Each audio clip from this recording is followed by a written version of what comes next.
when a competitor scores their first career win in the diecast competition series, most of the time I am left thinking whether or not they'd get a second.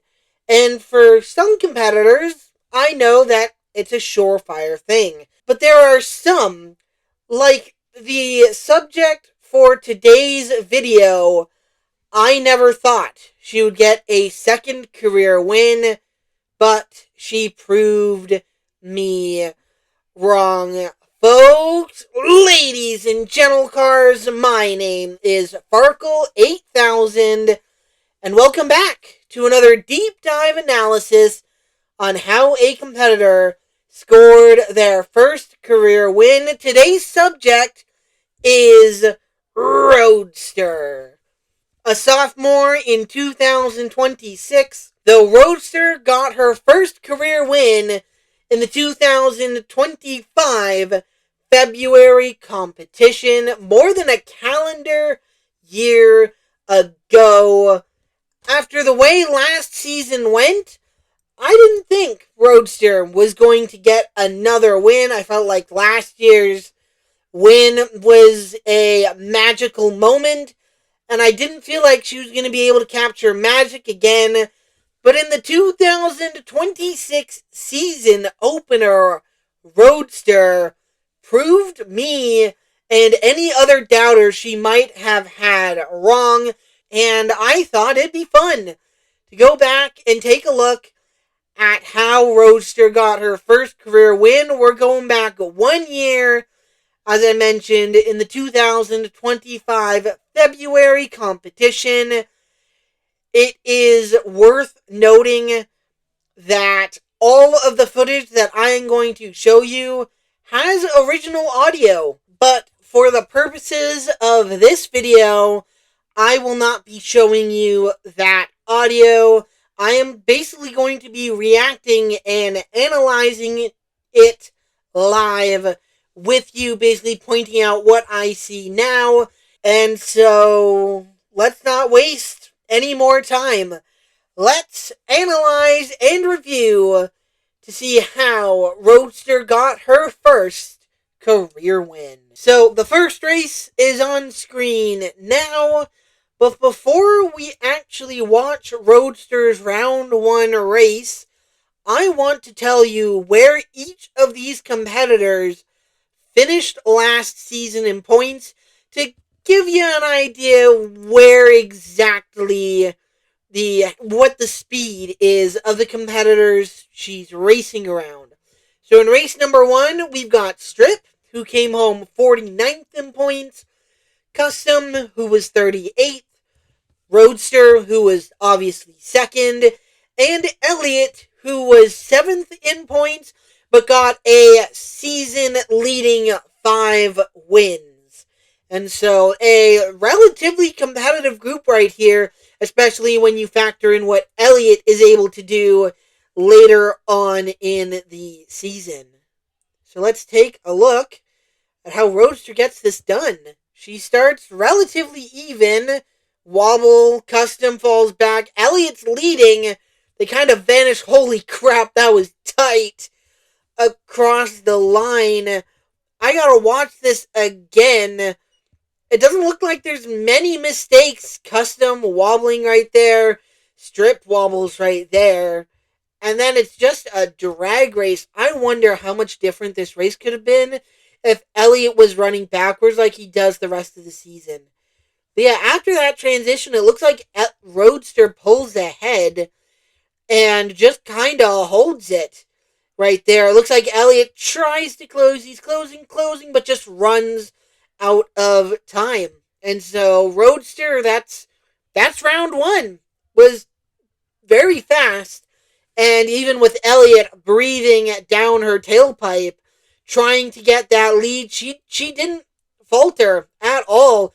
A very solid round 1 win right here for Roadster. So that win sent Roadster on to round number 2, where she faced Shifter, who finished 12th in points, Roadster now in lane 2. Obviously, she was second. The Bug came home 23rd. And then Python, who was 54th in points. So it doesn't seem like a super competitive group here.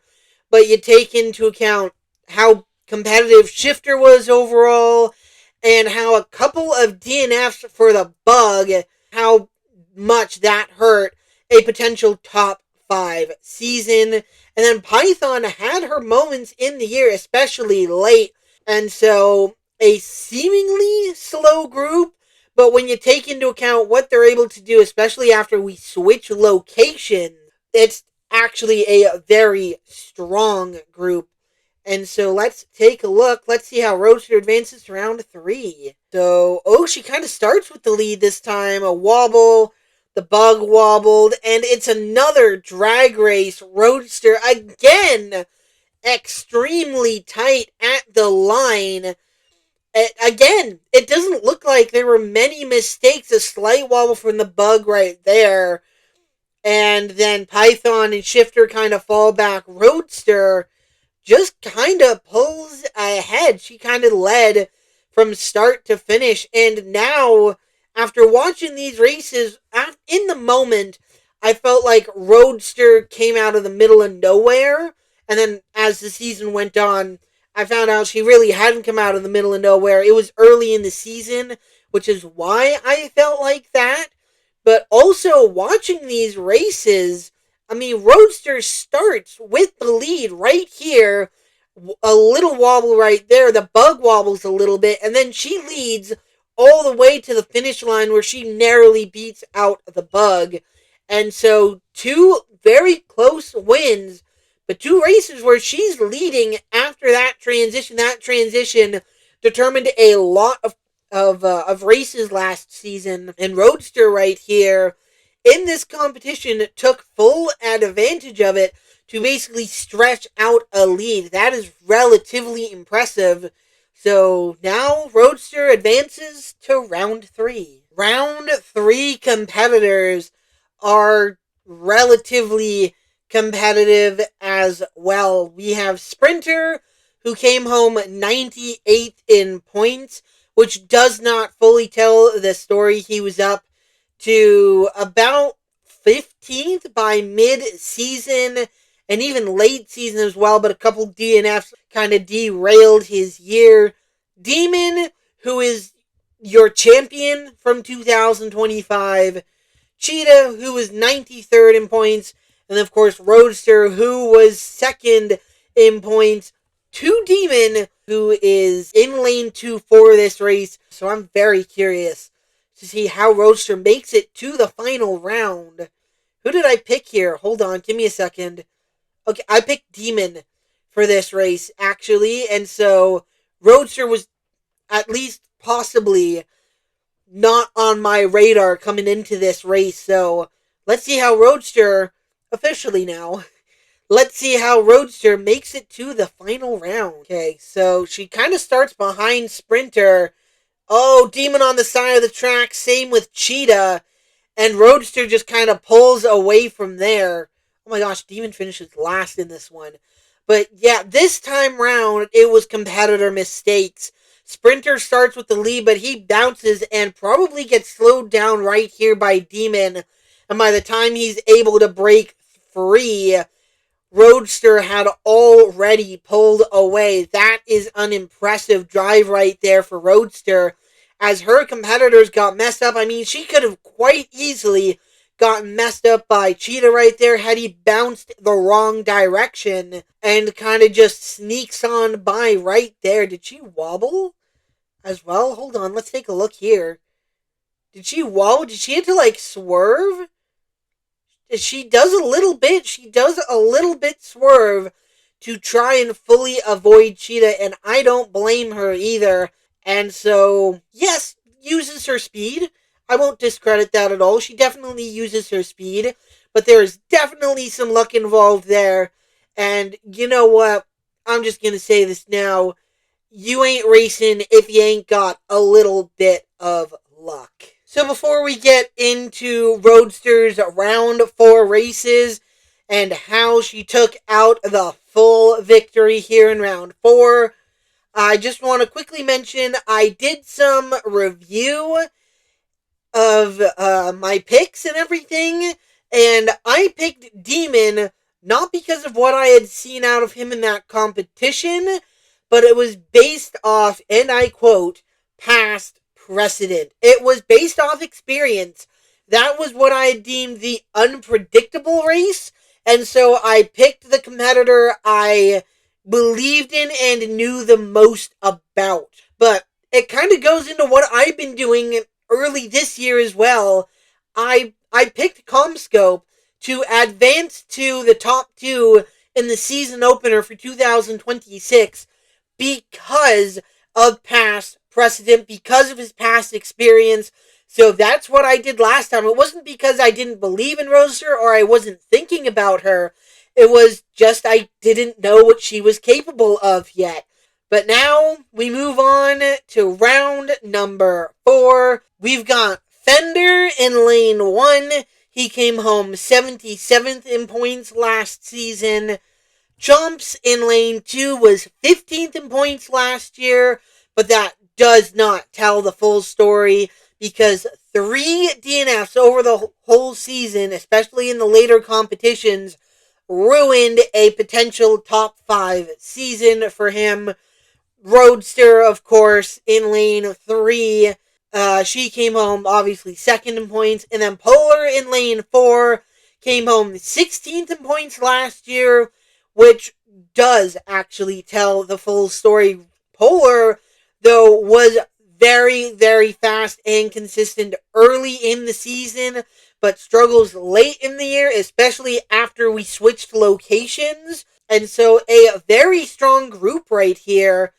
But now, let's find out how Roadster took her first win. And so she kind of starts even with Chomps. Chomps on the side of the track into Fender, and then just barely holds off Polar at the line. Chomps and Fender DNFing. But right here, kind of, this one right here is a combination of every one of Roadster's wins, it looks like. She takes advantage of Chomps' mistakes, and through that transition, she takes advantage of her speed to hold off Polar, because she's even with Polar through that transition, but just inches ahead ever so slightly.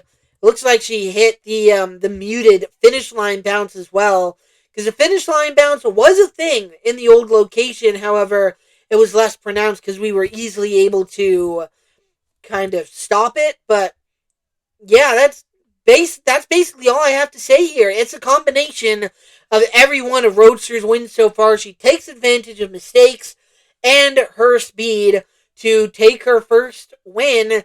And spoiler alert, Roadster gets this done in 2. She goes 2 in a row, part of that string early in the year. But I don't see why I shouldn't even stop here. Let's just head straight on in to that second race right here. The race that ultimately gets Roadster that win. Polar now in lane 1, Fender lane 2, Chomps lane 3, Roadster.